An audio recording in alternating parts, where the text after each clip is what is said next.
PMK NDA கூட்டணிக்குள்ள உறுதியாயிருக்கு. ஆனா பாமகல இருதரப்பா அப்பா பையன் அப்படின்னு இருதரப்பா பிரிஞ்சிருக்காங்க. இப்ப ராமதாஸ் அவர்கள் இன்று கொடுத்த பேட்டியில பாத்தீங்க அப்படின்னா ஸ்டாலின் அவர்களுடைய ஆட்சி நல்லா இருக்கு அப்படின்னு சொல்லியிருக்காங்க. அன்புமணி அவர்கள் என்டிஏ கூட்டணிக்குள்ள இணைந்திருக்கார்கள். இந்த இரண்டு முரண்களையும் எப்படி சார் பொருத்தி பார்க்கிறது அரசியல் களத்தில்? ஸ்டாலின் ஆட்சியை நல்லாட்சி என்று சொல்லுகின்றார் என்று சொன்னால் தமிழகத்தில் உதயநிதி அன்கோவை தவிர யாரும் சுபிச்சமா இல்லை. இவர் தன்னுடைய மனச்சாட்சி அடமானம் வச்சுட்டு சொல்றாரா இல்ல தனது மகனை எதிர்க்கிறோம்னு நினைச்சுக்கிட்டு தமிழ்நாட்டினுடைய மக்களின் நலனை காவு கொடுக்கிறாராங்கிறத புரிஞ்சுக்கிறோம். ஸ்டாலின் அவர்கள் என்னன்னு பாத்தீங்கன்னா 505 வாக்குறுதியில 404 வாக்குறுதிகளை நாங்க நிறைவு பண்ணிருக்கோம். சொல்லாத வாக்குறுதிகளையும் மக்கள் இடத்துல கொண்டு போய் சேர்த்திருக்கோம். 68 பேர் அந்த கள்ளக்குறிச்சியில செத்தாங்களா, அந்த மாதிரி சில இது 8 வயசு குழந்தையில இருந்து 80 வயது மூதாட்டி வரை இன்றைக்கு பாதுகாப்பாக நடமாட முடியாதது, இது மாதிரி எல்லாம் சொல்லாததையும் செஞ்சதாக. 505 வாக்குறுதியில் 404 வாக்குறுதியை நிறைவேற்றிட்டீங்கன்னா அப்புறம் ஏன் போராட்டம் தமிழ்நாடு ஃபுல்லாக நடந்துகிட்டு இருக்கு?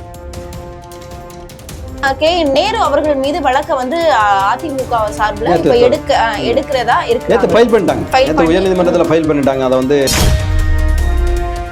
காலங்கள்ல எத்தனை அமைச்சர்கள் இந்த மாதிரி ஊழல் வழக்குல சிக்கப்பட்டிருக்காங்க? வருங்காலம்னு இல்லை, ஏற்கனவே ஏறக்குறைய 4 லட்சம் கோடி கடனையும் வாங்கிட்டீங்க, வரியை உயர்த்திட்டீங்க, மக்களுக்கு ஏறக்குறைய 150 மடங்கு சொத்து வரியை உயர்த்திட்டீங்க, 3 முறை மின்சார கட்டணத்தை உயர்த்திட்டீங்க, குப்பைக்கு வரியை போட்டுட்டீங்க. குப்பைக்கு முன்தேதியிட்டு வரி போட்ட ஒரே அரசு உலகத்திலேயே 2015 இருந்து முன்தேதியிட்டு வசூல் பண்ற ஒரே அரசாங்கம் இவங்க தான். ஏமாற்று வித்தைகளில் அவங்கள்ட்ட நம்ம பாடம் எடுக்கணும். நிச்சயமாக பிஹெச்டி முடிச்சவங்க எப்படியெல்லாம் டிசைனா ஏமாத்தலாம்.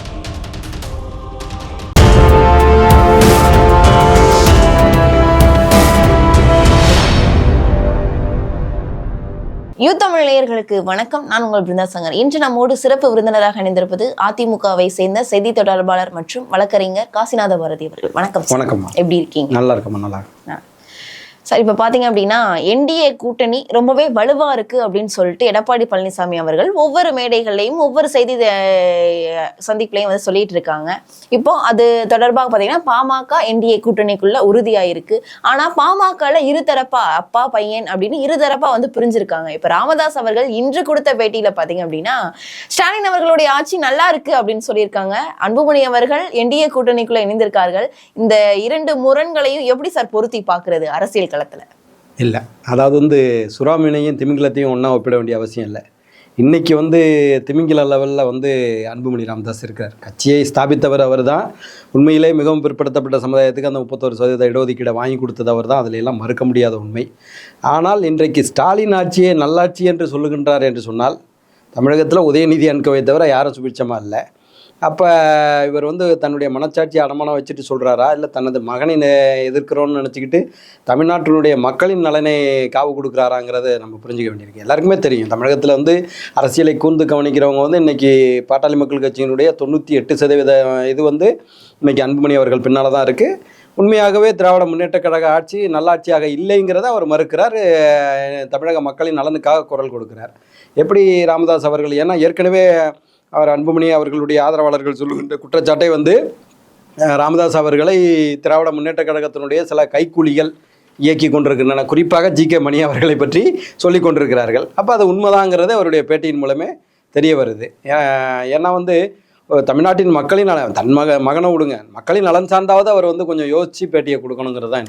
இருந்தாலும் சார், பாமக அப்படின்னாலே ராமதாஸ் அவர்கள் தான் நினைவுக்கு வருவாங்க. அதாவது இப்ப அன்புமணின்றது அவர்கள் வளர்த்த பிள்ளை, அவர்கள் கட்சிக்குள்ள கொண்டு அந்த ஸ்தானத்தை அன்புமணி அவர்களுக்கு ராமதாஸ் அவர்கள் தானே வகித்து கொடுத்தாங்க. அப்படின்றப்போ என்னதான் இருந்தாலும் மக்களுடைய இல்ல வன்னியர்களுடைய மனசுலயே நீங்க பாருங்களேன், வன்னியர் சமூகத்துடைய மனசுலயே ராமதாஸ் அவர்கள் தான் பாமகவுடைய தலைவர் அப்படின்ற ஒரு எண்ணம் இருக்கு. அன்புமணியும் மறுக்கல. அன்புமணியுமே அவர் போட்டோவில் ராமதாஸ் போட்டோ தான் போடுறாரு, அது மறுக்கல. ஆனா பொதுவாகவே என்னை போன்ற அரசியல்வாதிகள் யாரை ஏற்றுக்குவாங்கன்னா ஏஜ்டு பர்சனை போய் பேக்கிங் பண்ணுறதுல எந்த ப்ராப்ளமும் கிடையாது. ஏன்னா உங்களுக்கு இன்வெஸ்ட் பண்ணுறவங்க கட்சி சார்பாக அதில் உழைக்கிறவங்க தங்களுக்கு ஒரு பிரதிபலன் வேணும்னு நினைப்பாங்க. அட்லீஸ்ட் ஒரு கவுன்சிலராக தான் ஆகணும்னு நினைப்பாங்க. அப்படிப்பட்டவங்க அவரை பின்பற்றி போகிறதுக்கு வழியில் அடுத்து இன்றைக்கு தமிழகத்தில் ஒட்டுமொத்த மக்களும் திராவிட முன்னேற்ற கழக அரசு எப்படா அவங்க கூட என்னது கனவு, உங்களுடைய கனவு என்னன்னு கேட்குறதுக்கு இன்னைக்கு கூட நண்பர் ஒருத்தட்ட சொன்னேன், இந்த திமுக ஆட்சி எப்போ கலையுங்கிறதான் எங்களுடைய கனவுன்னு கூட சொல்லலாம் நல்ல பதிலாக இருக்கும் அப்படிங்கிற மாதிரி சொன்னேன். என்ன கனவு இருக்குது? நீங்கள் எல்லா கனவையும் களைச்சி விட்டு விடியல்னு சொல்லி எல்லாரையும் தூக்கத்தில் கொண்டு போய் இருட்டில் கொண்டு போய் விட்டுட்டு அப்படி பார்த்தா இன்னைக்கு இன்னொரு முக்கியமான விஷயமும் சொல்லியிருக்காங்க சார் ஸ்டாலின் அவர்கள். என்னன்னு பார்த்தீங்கன்னா 505 வாக்குறுதியில 404 வாக்குறுதிகளை நாங்கள் நிறைவு பண்ணியிருக்கோம், சொல்லாத வாக்குறுதிகளையும் மக்கள் இடத்துல கொண்டு போய் சேர்த்திருக்கோம். 68 பேர் அந்த கள்ளக்குறிச்சியில் செத்தாங்களா, அந்த மாதிரி சில இது 8 வயசு பெண்கள்லேருந்து 80 வயது 8 வயசு குழந்தையிலேருந்து 80 வயது மூதாட்டி வரை இன்றைக்கு பாதுகாப்பாக நடமாட முடியாதது, இது மாதிரிலாம் சொல்லாததையும் செஞ்சதாக. அது மாதிரி ஜாபர் சாதிக்கு போதை கடத்தின மாதிரி வந்து தெய்வ செயல் ஒரு 22 பெண்களை அந்த பெண் அவருடைய மனைவியே சொன்னாங்களே, அந்த மாதிரி வந்து தவறான வழிக்கு பெண்களை வழி நடத்துவது, இந்த மாதிரி செல்றாரான்னு தெரியல. அடுத்து 505 வாக்குறுதியில் 404 வாக்குறுதியை நிறைவேற்றிட்டீங்கன்னா அப்புறம் ஏன் போராட்டம் தமிழ்நாடு ஃபுல்லாக நடந்துகிட்டு இருக்கு? அடுத்து நீங்கள் ஓட்டு கேட்டு நீங்கள் போகிறீங்க. இப்போ இந்த போகிறதுமே இந்த கனவு திட்டம் என்னன்னு கேட்டு போகிறதுமே வீடு வீடாக போய் மக்களை ரீச் பண்ணி அவங்கள்ட்ட டீட்டெயிலை வாங்கி பிறகு ஏதாவது இதை வச்சு ஓட் பேங்காக மாற்ற முடியுமாங்கிற இதுதான். நீங்கள் நல்லதை செஞ்சுருந்தீங்கன்னா ஏங்க நீங்கள் ஆளை விட்டு நீங்கள் பேச வைக்கிறீங்க? தேவையே கிடையாதுங்க. இன்றைக்கி தமிழ்நாட்டில் மக்கள் மகிழ்ச்சியாக இல்லைங்கிறது எல்லாருக்கும் தெரிஞ்ச விஷயம். யாரோ ஒரு 5 பேரை அழைச்சிட்டு வந்து பெரிய சுபிட்சமாக இந்த நாடு இருப்பதாக அப்பா அதை செஞ்சார் இதை செஞ்சாருன்னா, நீங்கள் நல்லது செஞ்சீங்கன்னா அம்மா வந்து அம்மாவை கூப்பிட்டு சொன்னாங்க என்னை அம்மானு கூப்பிடுங்க அப்படின்னு சொன்னாங்களா? நல்லது செஞ்சாங்க, அம்மான்னு மக்கள் அழைக்க ஆரம்பித்தாங்க, புரட்சி தலைவி அம்மான்னு அழைக்க ஆரம்பித்தாங்க. அப்படி இயல்பாக நடக்க வேண்டும். எல்லாமே ஆர்டிஃபிஷியலாக தமிழகத்தில் ஒரு நல்லாட்சி நிலவுவதாக ஒரு மாயையை கட்டமைக்க திமுகவும் தமிழகத்தில் இருக்கிற காட்சி ஊடகங்களும், உங்களை நான் சொல்லலை, காட்சி ஊடகங்களும் இன்றைக்கு அப்படி ஒரு மாயையை கட்டமைக்க முயற்சி செய்து கொண்டிருக்கிறார்கள் அப்படிங்கிறது தான் சொல்ல முடியும். கண்டிப்பா சார், நீங்க இவ்வளவு விஷயங்கள் முன்னெடுத்து சொல்றீங்க, அங்க இருக்கக்கூடிய குறைகள் எல்லாம் எடுத்து சொல்றீங்க. இருந்தாலும் மக்கள் வந்து அவங்கள நம்பி தானே ஓட்டு செலுத்தி இது பண்ணியிருக்காங்க. ஏன் மக்களுக்கு துரோகம் பண்ணணும்ன்ற ஒரு மனநிலை திமுகவினருக்கு வருது? பொதுவாகவே அவங்க நடவடிக்கை அப்படிதான். 67 அப்படி ஒரு 69 பேரறிஞர் பிறந்த அண்ணா அவர்கள் இறப்புக்கு பிறகு கருணாநிதி அந்த கட்சியினுடைய தலைவராக வந்ததிலிருந்து ஆரம்பித்து காவிரி பிரச்சனையில் இழைத்த துரோகத்திலிருந்து ஒவ்வொன்றாக எங்களால் வந்து பட்டியலிட முடியும். அவர்களுடைய மோடஸ் ஆப்பரண்டின்னு சொல்லுவாங்க, எங்களுடைய லீகல் டேர்ம்ஸில் வந்து நாங்கள் சொல்லுவோம். அவர்களுடைய தொடர் நடவடிக்கையே அப்படி தான், துரோகம் பண்ணுறது ஆனால் நல்லது செஞ்சதாக நடிக்கிறது. இப்போ அதிமுகவை பொறுத்த வரைக்கும் ஆயிரக்கணக்கான நல்லதை செஞ்சுருக்கு, ஆனால் பெருசாக வந்து அதை வெளியில் கூட கொண்டு வர மாட்டாங்க.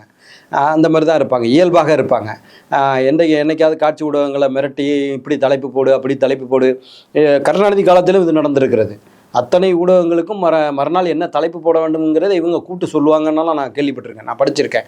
அதனால் வந்து இவங்களுடைய வேலையே அதுதான். இவங்க வந்து 39 தொகுதியில் இங்கே ஜெயிப்பாங்க, ஜெயிச்சுக்கிட்டு கர்நாடகத்தை சேர்ந்த கச்சடி தேவகவுடா அவர்களை பிரதமராக கொண்டு வந்தாங்க. அப்புறம் அப்படி காவிரி பிரச்சனையில் நீங்கள் வெற்றி பெற முடியும். இப்போயே நான் சொல்கிறேனே, நீங்கள் வந்து காங்கிரஸ் கட்சியை வந்து ஆட்சி கட்டில் ஏற்றுறதுக்கு முயற்சி பண்ணீங்க. காங்கிரஸ் ஆட்சியில் வந்துருந்துச்சுன்னா மத்தியில் ஆட்சியில் வராமலே டிகே சிவகுமார் கர்நாடகத்திலேருந்து என்ன சொல்கிறாரு, ஒரு சொட்டு தண்ணீரை கூட தமிழகத்துக்கு தரமாட்டான்னு சொல்கிறார். மத்தியிலே ஆட்சிக்கு வந்துருந்துச்சுன்னா மொத்தமாக பாலைவனமாக தான் தமிழ்நாடு போவோம். எதை சார்ந்து நீங்கள் அவங்கள ஆதரிக்கிறீங்க? நாங்கள் அதை தான் கேட்குறோம். நீங்கள் எதை சார்ந்து நீங்கள் வந்து மத்தியில் நாங்கள் வந்து பங்கெடுக்கிறோம், மத்தியில் நாங்கள் ஆட்சியில் பங்கு இருக்கிறோங்கிறது நீங்கள் என்ன காரணம் சொன்னீங்க? தமிழ்நாட்டு மக்களுக்கு நல்லது செய்கிறதுக்கான என்ன நல்லதை செஞ்சீங்க? 9 கேபினெட் அமைச்சர்களை வச்சுருந்தீங்க, என்ன நல்லதை செஞ்சீங்க? அதை தான் நாங்கள் கேட்குறோம். இந்த நேற்று வந்து தலைமைச் செயலக ஊழியர்கள் வந்து தமிழகத்திலே மிகப்பெரிய அரசு ஊழியர் சங்கம் வந்து தலைமைச் செயலக ஊழியர் சங்கம். ஏன்னா 56,000 பேர் அரசு ஊழியர்கள் இருக்கிறார்கள் தலைமைச் செயலகத்தில் வேலை பார்க்குறவங்க மட்டும். நேற்றுக்கு சொல்லிட்டாங்களே, யாரை கேட்டு நீங்கள் போய் ஸ்வீட்டு கொடுத்தீங்க? என்ன அடுத்து ஸ்வீட் பாக்ஸுகள் அவங்க அறிவித்த உடனே ஸ்வீட் பாக்ஸ் வருது. அப்போ ஸ்வீட் பாக்ஸை வாங்கி வந்து வச்சுட்டு தான் அறிவிப்பே நீங்கள் பண்ணுறீங்க. அதை தான் மக்கள் கேட்குறாங்க. ஸ்வீட் பாக்ஸுங்கிறதுக்கு இன்னொரு அர்த்தம் உண்டு, உங்களுக்கு நல்லா தெரியும், கோடிகள்னு. அப்போ அந்த தலைவர்களாக இருக்கிறவங்களுக்கெல்லாம் எது கொடுத்துருக்குறாங்களா? ஒரு ஏமாற்று. நான் கூட வந்து 2-3 பேட்டிகளில் சொன்னேன், அந்த சந்தானம் படத்தில் வர்ற மாதிரி அந்த பருத்தி மூட்டை குடன்லே இருந்திருக்கலாங்கிற மாதிரியும், அதுபோல் வைரமுத்து அவர்களுடைய வரிகளில் சொல்வதாக இருந்தால், பட்டு வேட்டிக்கு கனவு கொண்டிருந்த போது கட்டியிருந்த கோவணமும் களவாடப்பட்டதுங்கிற மாதிரி இந்த பங்களிப்பு இது திட்டம்னு சிபிஎஸ் சொன்னாங்களே, அதில் வந்து அவங்களுடைய கான்ட்ரிபியூஷன் மாதம் 10%.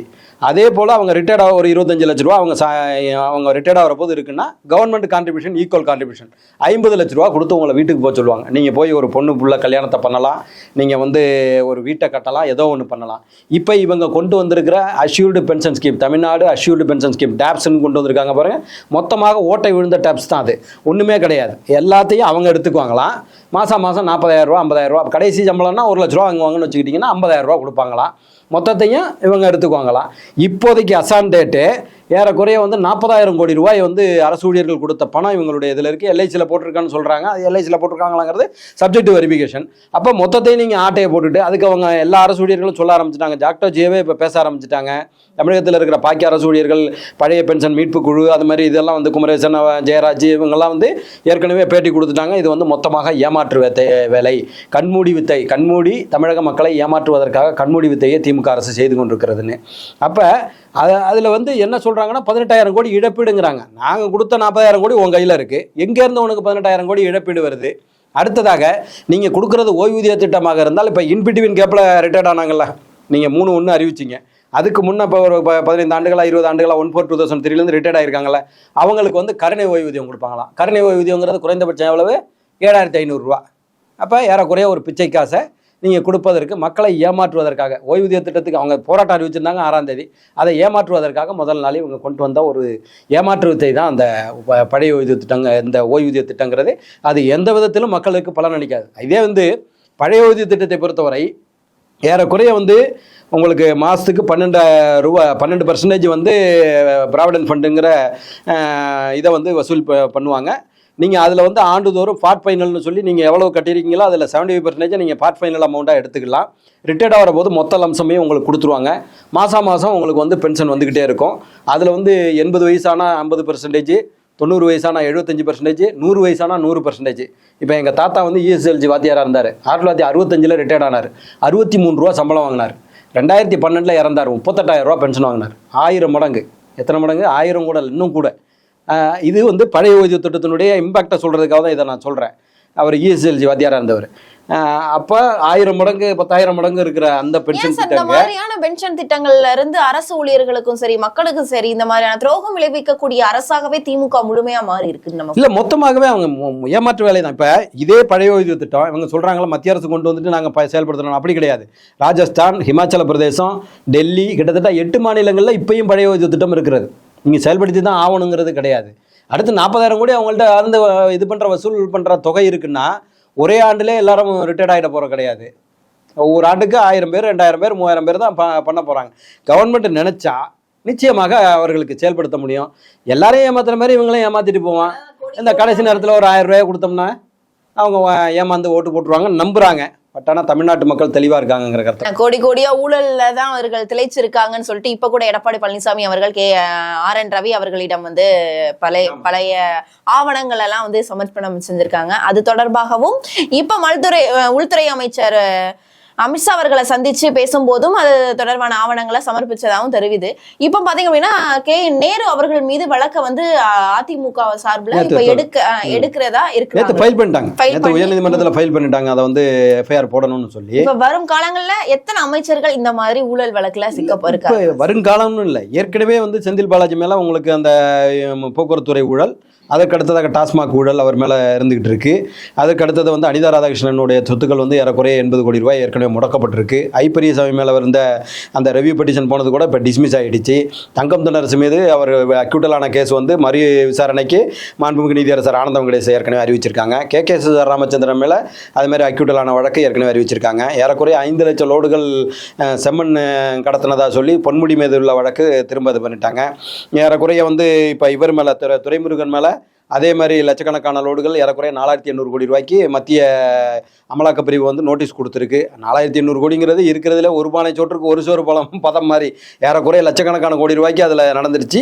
அதை மெட்டீரியலைஸ் பண்ணாலே வந்து நீங்கள் பழைய ஓய்வூதிய திட்டம் மட்டும் இல்லை, தமிழகத்தை வந்து நீங்கள் வந்து மணலை மட்டும் ஸ்ட்ரீம்லைன் பண்ணாலே நீங்கள் வந்து எல்லா நலத்திட்டங்களையும் செயல்படுத்தலாம். எங்கள்கிட்ட ஃபண்ட் இல்லை, சென்ட்ரல் கவர்மெண்ட் கொடுக்கலங்கிறதெல்லாம் பொய்யாக கட்டமைக்கப்படுகின்ற ஒரு மாயை தானே தவிர, நீங்கள் ஒன்லி மணலை மட்டும் நீங்கள் சரி பண்ணாலே, மைன்ஸ் அண்ட் மினரல்ஸை சரி பண்ணாலே 7,500 கல்குவாரிகள் தமிழகத்தில் இருக்குது. மலைகளே காணாமல் போய் கொண்டிருக்கிறது.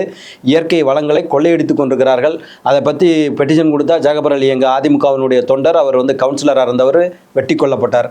முதல் நாள் அவர் பேட்டி கொடுக்குறாரு, நாளைக்கு நான் உயிரோட இருப்பேனான்னு தெரியல. அதுக்கு பிறகாவது அவருக்கு வந்து நீங்கள் வந்து பாதுகாப்பு கொடுத்துருக்க வேண்டியது உங்களுடைய கடமை. நான் குறிப்பாக ஒரு இதை சொல்ல விரும்புகிறேன். தமிழகத்தில் இருக்கிற காட்சி ஊடகங்கள் திமுகவில் ஒரு குப்புசாமியோ கோயந்துசாமியோ சேர்ந்தாருன்னா பார்த்தீங்களா பலம் பெற்று விட்டது, பலம் பெருகி விட்டதுன்னு ஒரு பேட்டியை எடுக்கிறவங்க பாட்டாளி மக்கள் கட்சிங்கிற தமிழகத்தில் இருக்கிற ஒரு பெரும்பான்மை மக்களுடைய பிரதிநிதித்துவம் கொண்ட ஒரு கட்சி எங்கள் கட்சியினுடைய கூட்டணிக்கு வந்திருக்கு. அதை வந்து நான் புதிய தலைமுறை நியூஸ்லேயே பார்த்தேன், 3வது நியூஸாகவோ 4வது நியூஸாக தான் அதை சொல்கிறேன்.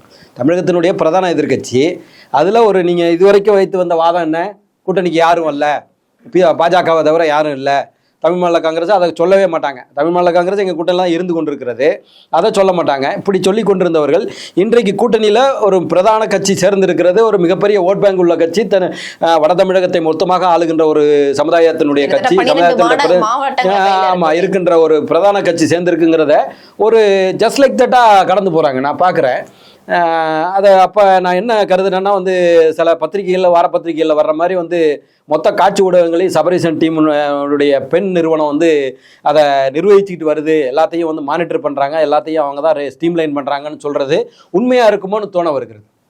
நான் என்ன சொல்கிறேன், தமிழகத்தில் ஒரு அற்புதமான ஆட்சி நடந்து அந்த ஆட்சி தொடரணும். உண்மையிலே அப்படி ஒரு இது வந்து எடப்பாடியார் ஆட்சிக்கு இருந்துச்சு, அருமையான ஆட்சி போயிட்டு இருக்கு அப்படிங்கிற மாதிரி 7.5% இடஒதுக்கீட்டிலேருந்து 22,000 ஏரிகளை தூர்வாரிலேருந்து ஏறக்குறைய 11 மருத்துவக் கல்லூரிகளை ஒரே ஆண்டில் கொண்டு வந்ததிலிருந்து பல்வேறு சாதனைகளை, புதிதாக 8 to 10 மாவட்டங்களை உருவாக்கியதிலிருந்து, ஒரு மாவட்டம் உருவாக்குறதுனா பல்லாயிரம் கோடி செலவாகும், அதை உருவாக்குனதிலிருந்து 22 லட்சம் மக்களுக்கு வந்து கொரோனா பேரிடரில் உணவு கொடுத்ததுலேருந்து ஒரு அற்புதமான இதை வந்து கொரோனா பேண்டமிக்கில் கொடுத்தார், கொரோனா பேரிடரில் அவர் கொடுத்தார். சாதாரண நிலைமையில் நீங்கள் இவ்வளவு அழகாக நீங்கள் வந்து ஏறக்குறைய 4 லட்சம் கோடி கடனையும் வாங்கிட்டீங்க, வரியை உயர்த்திட்டீங்க, எல்லாத்தையும் பண்ணிட்டீங்க. மக்களுக்கு வந்து ஏறக்குறைய 150 மடங்கு சொத்து வரியை உயர்த்திட்டீங்க, 3 முறை வந்து மின்சார கட்டணத்தை உயர்த்திட்டீங்க, குப்பைக்கு வரியை போட்டுட்டீங்க. குப்பைக்கு முன்தேதியிட்டு வரி போட்ட ஒரே அரசு வந்து உலகத்திலேயே 2015 முன்தேதியிட்டு வசூல் பண்ணுற ஒரே அரசாங்கம் இவங்க தான். இப்போ வர்ற லேட்டஸ்ட் அலிகேஷனை நான் சொல்கிறேன், இந்த பாட்டிலுக்கு மேலே 10 ரூபா வாங்கினாங்கல்ல, அது இல்லாமல் பாட்டிலுக்கு 10 ரூபா ஏற்றிட்டாங்க.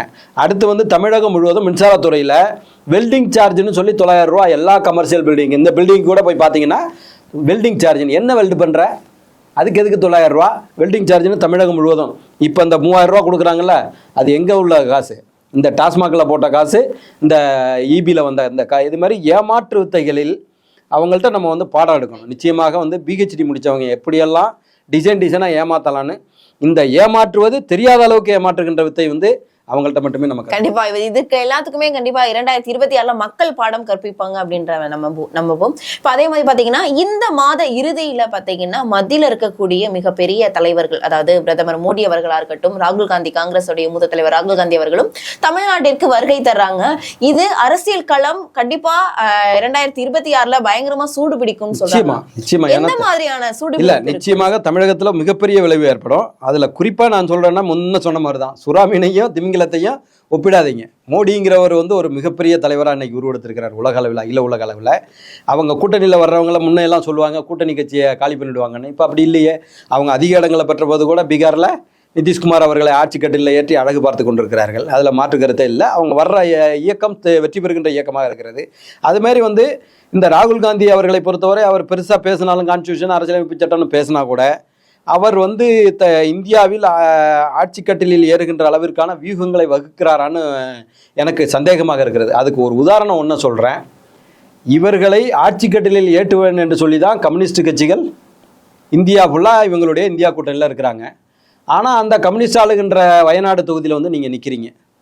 அப்போ அந்த வயநாடு தொகுதியில் என்ன பிரச்சாரம் நடக்கும்? ராகுல் காந்தி தப்பானவர், அவருக்கு ஓட்டு போடாதீங்கன்னு அங்க பிரச்சாரம் பண்ணுவாங்க. அந்த தொகுதியை விட்டு வெளில வந்து என்ன சொல்லுவாங்க? ராகுல் காந்தி இந்தியாவினுடைய பிரதமராக வரணும், எல்லாரும் இந்தியா கூட்டணிக்கு வாக்களிங்கன்னு. அப்போ இந்த கான்ட்ரோ வந்து நியாயமாக ஒரு இதுவரைக்கும் தமிழகத்தின் ஊடகங்களில் எந்த ஊடகங்களையும் பேசப்படாத வாதத்தை நான் வைக்கிறேன். அது நீங்கள் நின்னீங்க ரைட்டு, அதுவே தவறு. ஏன்னா கூட்டணி தர்மம்னு ஒன்று இருக்குல்ல, இதுக்கு என்ன சொல்கிறாங்கன்னா ஃப்ரெண்ட்லி ஃபைட்டுங்கிறாங்க. ஃப்ரெண்ட்லி ஃபைட்டாக இருந்தால் பரவாயில்ல, மொத்தமாக சொல்லன்னு ரத்தம் ஊற்றுற அளவுக்கு நீங்கள் அடிச்சுக்கிறீங்க. அங்கே என்ன பேச முடியும்? ராகுல் காந்தி எதிர்த்து அங்கே கம்யூனிஸ்ட் எதிர்த்து நிற்கிறாருன்னா அப்போ ராகுல் காந்தி தப்பான நபர்னு தானே அங்கே பிரச்சாரம் பண்ணுவான். அப்போ வெளில வந்து இந்தியா கூட்டணி வெல்லணும், ராகுல் காந்தி பிரதமர் ஆகணும்னு பேட்டி கொடுப்பான். சரி, நீங்கள் நின்னீங்க ரைட்டு, நீங்கள் அந்த நீங்கள் 2 இடத்துல வெற்றி பெற்றீங்க, வெளில போகிறீங்க. அப்படி போகிற போதாதான் அந்த தொகுதியை கம்யூனிஸ்ட்டை ஒப்படைச்சிட்டு போகணுமா இல்லையா? உங்கள் சகோதரியை கொண்டாந்து நிப்பாட்டி. அப்போ நீங்கள் இந்த கூட்டணியை லீட் பண்ணுறதுக்கான தலைமை பண்பு உங்கள்கிட்ட இல்லைங்கிற கருத்தை நான் பதிவு வைக்க விரும்புகிறேன். அவன் அப்படி பண்ண முடியாது. இப்போ பீகாரில் ஏன் தோத்துச்சு? பீகாரில் கிட்டத்தட்ட 28 இடமோ 38 இடத்துலேயே ஃப்ரெண்ட்லி ஃபைட்டான். என்னாச்சு? ஒரு இடம் கூட ஜெயிக்கலை. நீங்கள் காங்கிரஸ் எங்கே ஜெயிச்சுது? ஜெயிக்கலை, 3 இடமோ 2 இடமோ ஜெயிச்சது போல இருக்குது. அதுவே வந்து ஓட்டு ஏதாவது தெரியாத தவறுதல் புழுக்கில் வந்ததாக இருக்கும். அப்படி தானே இருக்க முடியும். அப்போ இதை வந்து கட்டமைக்கின்ற வியூகங்கள் அவர்கிட்ட எதுவும் கிடையாது. ஆனால் பாஜகவை பொறுத்தவரை அவங்க எடுத்து வைக்கிற ஒரே வாதம் ஊழலற்ற ஆட்சி. அப்போ அதை வந்து மக்கள் ஏற்றுக்கிறாங்கன்னு தான் நான் எடுத்துக்க முடியும். பீகாரில் வந்து ஒட்டுமொத்த ஊடகங்களும் சொல்கிறது வந்து ஒன்று அவர் பிரசாந்த் கிஷோர் ஜெயிப்பார்னு சொன்னாங்க, இல்லைன்னா வந்து என்ன யாதவ் அவர் லல்லு பிரசாத் யாதவனுடைய மகன் அவர் தான் ஜெயிப்பார்னு சொன்னாங்க. பட் நடக்கலையே. அவருடைய அரசு வந்து 7வது முறைன்னு நினைக்கிறேன். எனக்கு தெரிஞ்ச நிதிஷ்குமாருடைய அரசு 7வது முறை அங்கே வெற்றி பெற்றிருக்கிறது. 7 முறைக்குன்னா 7 முறைக்கும் என்ன மாதிரியான ஆன்டி இன்கும்பன்ஸ் இருக்கும், என்ன மாதிரியான எதிர்ப்பலை இருக்கும், அதையும் தாண்டி ஜெயிக்கிறாருன்னா எதிரணி சரியாக இல்லைங்கிறது தான். அதனால ராகுல் வர்றது இங்க ஒன்றும் பெரிய இம்பாக்டா கொடுக்காது. இன்னொரு மோடி வர்றதுதான் பெரிய இம்பாக்ட். கண்டிப்பா ராகுல் காந்தி அவர்கள் கம்யூனிஸ்ட், காங்கிரஸ் எல்லாமே திமுக கூட்டணி கட்சியில இருக்கு. கம்யூனிஸ்ட் இருக்கும்போது காங்கிரஸ் தலைவர் ராகுல் காந்தி அவர்கள் எப்படி மேடை ஏறுவாரு?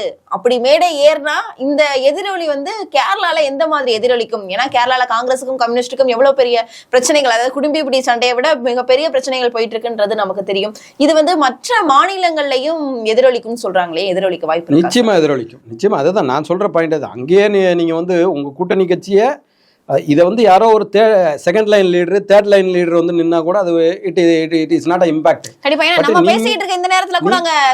நீங்க தான் பிரதமர் கேண்டிடேட், நீங்களே வந்து அங்க நிக்கிறதுங்கிறது வந்து அப்போ உங்கள்ட்ட வியூகமும் கிடையாது, எந்த ஸ்ட்ராட்டஜியும் இல்லை, எதுவுமே டிப்ளமசியும் இல்லை, எதுவுமே இல்லைங்கிறது தான். அதனால தான் நீங்கள் தோல்வி அடைஞ்சிக்கிட்டு இருக்கீங்க. அவங்க அப்படி கிடையாது, மிகச்சிறப்பாக செய்கிறாங்க. இந்த வந்த உடனே கூட்டணி பாட்டாளி மக்கள் கட்சிகளுடைய கூட்டணி வந்துட்டு இன்னும் தேமுதிக போன்ற கட்சிகள் இன்னும் ஆல்மோஸ்ட் இங்கே வர்றதுக்கான ப்ராபபிலிட்டி. ஏன்னா அங்கே சீட் இல்லை. அவங்க இது வந்து ஏற்கனவே ஃபுல்ஃபில் ஆகியிருக்கு. காங்கிரஸ் அத்தனை இதுக்கும் வந்து இப்போ இருக்கிற ஆன்டி இன்கும்பன்ஸில் அவங்க 150 இடத்துல என்ன தான் ஜெயிக்கிறதுக்கான கனவையாவது காண முடியும், இல்லைன்னா அந்த கனவும் கலைந்து போயிடும். அதனால வந்து நிச்சயமாக அங்கே வாய்ப்பு இல்லை. இங்கே தான் வருவாங்கங்கிற தேமுதிகவும் சரி டிடிவியுமே வருவதற்கான சமீட்சைகள் இருக்குன்னு சொல்கிறாங்க. பிரதமர் மோடி அவர்கள் இங்க வருகை தந்ததற்கு பின்பு வந்து எங்க மாநாடு, அது சென்னையில மாநாடு நடத்தவா இல்லைன்னா மதுரையில கூட்டம் நடத்தவா அப்படின்ற ஒரு போராட்டம் வந்து போயிட்டு இருக்கு சார். எங்க நடத்த சாத்தியக்கூறுகள் அதிக அளவுல இல்லை? மதுரையில நடக்கிறது தான் அளவர் தமிழ்நாடு மொத்த இதுவும் கவரேஜ் ஆகிறதுக்கும் சென்னையில இட நெருக்கடி கொஞ்சம் இருக்கும். நிச்சயமாக ஒரு வெற்றியை நோக்கி பயணித்து கொண்டிருக்கிறோங்கிற இது வந்து இப்போ ஆல் ஓவர் தமிழ்நாடு வந்து அதுக்கான வெற்றி அலையை நோக்கி போயிட்டு இருக்கிறோன்னு. அதனால வந்து நிச்சயமாக 2026 எடப்பாடியார் ஆட்சி அமைக்கிறதுல எந்த மாற்று கருத்து இல்லைங்க. ஏன்னா தை பிறந்தால் வழி பிறக்கும் அப்படின்னு சொல்லிட்டு அதிமுக இருக்கக்கூடிய தொண்டர்கள் முதற்கொண்டு அதிக அளவுல இந்த வார்த்தைகளை வந்து பயன்படுத்திட்டு இருக்காங்க. ஏன்னா தை பிறந்தால் தான் வழி. நாங்கள் மட்டுமல்ல, தமிழகத்தில் இருக்கிற அரசு ஊழியர்கள் நாங்களே ஒரு கட்டத்தில் வந்து இந்த ஓய்வூதிய திட்டம்னு கொண்டு வந்ததும் ஆகா என்னடா அப்படி பண்ணிட்டாங்களேன்னு ஒரு நாள் தான், அடுத்த நாளே நான் பேட்டி கொடுத்துட்டேன் இது வந்து மொத்தமாக ஏமாற்று வேலைன்னு. இப்போ அரசு ஊழியர்கள் திரும்பவும் ரீபேக் ஆகிட்டாங்க. ஏறக்குறைய சம வேலைக்கு சம ஊதியம் கேட்டு 20,000 ஆசிரியர்கள் அவங்க போராடி கொண்டிருக்கிறாங்க. இன்றைக்கி 12வது நாளாக 15வது நாளாக தொடர்ந்து போராடிக்கிட்டு இருக்காங்க. ரொம்ப வீரியத்தோடு அந்த இதனுடைய பொதுச்செயலாளர் ராபர்ட் எல்லாம் ரொம்ப வீரியத்தோடு செயல்பட்டுக்கிட்டு இருக்கிறாங்க. இதெல்லாமே இவங்க கொடுத்த வாக்குறுதி தான். ஏறக்குறைய இப்போ செவிலியர்கள் போராட்டமாக இருக்கட்டும், ஆசிரியர்கள் போராட்டமாக இருக்கட்டும், தொகுப்பூதிய ஆசிரியர்கள் போராட்டமாக இருக்கட்டும், ஊனமுற்ற அந்த மாற்றுத்திறனாளிகள் போராட்டமாக இருக்கட்டும், தமிழகத்தில் நடக்கிற இத்தனை போராட்டங்களையும் தூய்மை பணியாளர்கள் போராட்டமாக இருக்கட்டும். ரவிக்குமார்னு ஒரு தூய்மை பணியாளர் வந்து உடல்நிலை சரியில்லாமல் தன்னுடைய ட்ரீட்மெண்ட்டுக்கு காசு கூட இல்லாமல் வேலை இருந்த சம்பளம் இருந்தால் தானே அவங்க உயிர் வாழ முடியும், தற்கொலை செய்து கொண்டு இறந்து போகிறார். இதையெல்லாம் விட்டுட்டு நாங்கள் நல்லா தான் செய்கிறோன்னு சொல்லி யாரோ ஒருத்தரை கொண்டாந்து ஒரு பேட்டியை கொடுக்க வச்சு ஏன் வந்து செயற்கையாக கட்டமைக்க முயற்சி செய்கிறீர்கள்? அது ஆமா, நிச்சயமாக ஆர்டிபிஷியல் பாலிடிக்ஸை நீங்க வந்து ஏன் பண்ண விரும்புறீங்க? அவ்வளவுக்கு முட்டாளா இங்க மக்கள் இருக்காங்களா? இது ஒன்றும் ராஜஸ்தானோ பீகாரோ கிடையாது. ஏன்னா மக்கள் வந்து கல்வியறிவுங்கிறத விட அரசியல் அறிவு அதிகமாக உள்ளவர்கள். ஆமாம், மும்மொழி கொள்கையை கூட வந்து பூர முடியாமல் இன்னைக்கு வரைக்கும் வச்சிருக்கிறாங்கன்னா வந்து தமிழ்நாட்டினுடைய மக்கள் வந்து அரசியல் ரீதியாக ஞானம் பெற்றவர்கள்ங்கிறத வந்து தெரிஞ்சிக்க முடியும். ஆனால் ஸ்டாலின் முயற்சி பண்ணுறாரு, ஸ்டாலின் அண்ட் டீம் வந்து முயற்சி பண்ணிக்கிட்டு இருக்கிறாங்க. இதுக்கு பதிலாக இந்த ஊழல்லாம் செய்யாமல் எடப்பாடியார் கொடுத்தாருன்னா சும்மா கொடுக்கலங்க. 1020 கோடிங்கிறது வந்து அவங்க ஒரு டிப் ஆஃப் த ஐஸ்பர்க்காக தான் சொல்கிறான். அமலாக்க பிரிவு கொடுக்குறது 200 கோடி ரூபாய்க்கு பொன் வசந்த் மதுரை மேயருடைய கணவர் அரெஸ்ட் செய்யப்படுகிறாருன்னா 200 கோடி அப்படியே எக்ஸாக்டாக சொல்கிறாங்க. அப்போ 1000 கோடிக்கு அங்கே நடந்திருக்கிறதுக்கான ப்ராபபிலிட்டி உண்டு.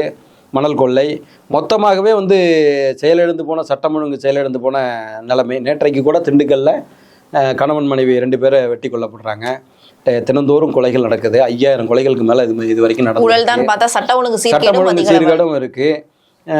ஏறக்குறைய வந்து 1.54 லட்சம் கோடிக்கு வந்து செமிகண்டக்டர் தயார் பண்ணுகின்ற நிறுவனம் 2 மாதங்கள் இங்கே அப்ளை பண்ணிட்டு நாங்கள் வெளிநாட்டு முதலீடுகளை ஈர்க்கிறோம்னு சொல்லி பொய்யா நீங்கள் பேசிக்கிட்டு இருக்கீங்க. 1.54 லட்சம் கோடின்னா 1 லட்சம் கோடி 54,000 கோடி இன்வெஸ்ட் பண்ணுகின்ற செமிகண்டக்டர் தயாரிக்கின்ற பாக்ஸ்கான் நிறுவனம் உங்கள்கிட்ட 2 மாதம் அப்ளை பண்ணி பார்த்துட்டு 2 மாதம் வெயிட் பண்ணி பார்த்துட்டு எங்கே போயிட்டாங்க? குஜராத்துக்கு போயிட்டாங்க. பிஒய்சி கார் நிறுவனம் 54,000 கோடி இன்வெஸ்ட்மெண்ட்டு தெலுங்கானாவுக்கு போயிடுச்சு. கிட்டத்தட்ட 6,000-7,000 கோடிக்கு கோத்ரேஜ் நிறுவனம் இதுக்கு ஆந்திர பிரதேசுக்கு போயிட்டு இப்போ இதையெல்லாம் செய்யாமல் 1.54 லட்சம் கோடினா ஏறக்குறைய லட்சக்கணக்கான இளைஞர்களுக்கு வேலை வாய்ப்பு கிடைக்கின்றது. அப்போ நீங்கள் எதையுமே செய்ய தயாராகலை, ஆனால் செய்வதாக ஒரு மாயையை கட்டமைக்க மட்டும் முயற்சி பண்ணுறீங்க. அதுக்கு யாராவது 2 பேரை செய்ததாகவும் சொல்லுகிறார்கள். அதனால வந்து அந்த மாணவி வந்து இலங்கை தமிழ் பெண்ணுன்னு சொல்லிட்டு அந்த வெள்ளு தமிழ் பெண்களில் பேட்டி கொடுத்தது, அப்புறம் கல்லூரி மாணவியோ ஏதோ ஹாஸ்டல் மாணவின்னு சொல்லிட்டு அதே மாணவி. அதை கூட ஆளை மாத்துறதுக்கு உங்கள்கிட்ட ஆள் கிடைக்கல. ட்ரெஸ்ஸை கூட மாத்துறதுக்கு நேரம் இல்லாமல் அன்னைக்கே ஷூட்டிங்கை மொத்தமாக வச்சிருப்பாங்க போல இருக்கு. அவங்களே விவசாயியாகவும் நேரம் இல்லாமல் ஏன் அப்படி ஒரு பொய்யான ஒரு கட்டமைப்பை உருவாக்கணும்னு தமிழ்நாட்டு மக்களை ஏமாற்றணும்னு அப்படி ஒரு அதீதமாக முயற்சி பண்ணுறீங்களே, அதை தமிழகத்தினுடைய மக்களுடைய நலன் சார்ந்து முயற்சி பண்ணிங்கன்னா இன்னும் நல்லாயிருக்கும். அதைத்தான் நாங்கள் சொல்கிறோம். நாங்கள் பிரதான எதிர்க்கட்சியாக நீங்கள் நல்லா செஞ்சால் நீங்கள் ஆட்சியில் இருந்துட்டு போங்க, எதுவுமே செய்யாமல் ஏமாற்றியே வந்துட முடியும். திரும்பன்னு ஏற்கனவே 505 வாக்குறுதி பொய்யான வாக்குறுதி. இந்த ஏமாத்துனீங்களே இந்த டாப்ஸு எத்தனை நாளைக்கு ஓடுனுச்சு? 2 நாள். 3வது நாள் அது பொய்ன்னு அன்னைக்கே பத்ரி சேஷாத்திரி வந்து கிழக்கு பதிப்பகம் அவர் வந்து பத்ரி சேஷாத்திரி அன்னைக்கே போட்டார். நான் 2வது நாள் பேட்டி கொடுத்தேன். எத்தனை நாளைக்கு நிற்கிது உங்களுடைய பொய்? 2 நாள் 3 நாளைக்கு. அந்த அற்ப வாழ்வு எதுக்குன்னு கேட்குறேன். ஈசல் வாழ்க்கை மாதிரி ஒரு நாள் வாழ்க்கைம்பாங்க, அது மாதிரி எதுக்கு இந்த அற்ப வாழ்வு? நீங்கள் நல்லது செஞ்சீங்கன்னா தமிழ்நாட்டு மக்கள் ஏற்றுக்க போகிறாங்க. நாங்கள் நல்லது செஞ்சுருக்கிறோம், நாங்கள் மக்கள்கிட்ட கொண்டு போய் சேர்ப்போம் பிரச்சாரத்தின் மூலமாக. நீங்கள் செஞ்ச ஊழல்களின் உச்சத்தை உங்களுடைய நிதியமைச்சர் கொடுத்த பேட்டியையே நாங்கள் தமிழ்நாட்டு மக்கள்கிட்ட கொண்டு போய் சேர்ப்போம். ஒரே ஆண்டிலேயே 30,000 கோடி அடிச்சு குவிச்சிட்டாங்க சபரீசனும் உதயநிதியும். எங்க வைக்கிறேன்னு தெரியாம இன்டர்நேஷனல் மானிட்டரி ஃபண்டில் வேலை பார்த்தா என்னகிட்ட வந்து ஐடியா கேட்குறாங்க அப்படின்னு சொல்லி உங்களுடைய பினான்சியல் மினிஸ்டர் உங்களுடைய நிதியமைச்சர் பிடிஆர் பழனிவேல் தியாகராஜன் சொன்னார். அவரை தவிர அந்த திமுகவில் இருக்கிற அத்தனை மந்திரி சபையில் இருக்கிற அத்தனை பேருமே ஊழல் கரைபடைந்தவர்கள் தான்ங்கிறத தமிழ்நாட்டு மக்களுக்கு தெரியும். நிச்சயமாக 2026 துடைத்து தூர எறியப்படுவீர்கள்ங்கிற கருத்தை பதிவு. கண்டிப்பா நீங்க சொல்றதுக்கெல்லாம் முற்றுப்புள்ளி 2026 கிடைக்கும் அப்படின்றத நம்புவோம். பல்வேறு அரசியல் ரீதியா இருக்கக்கூடிய பல்வேறு விவரங்களை எங்களோட பகிர்ந்தமைக்கு நன்றி.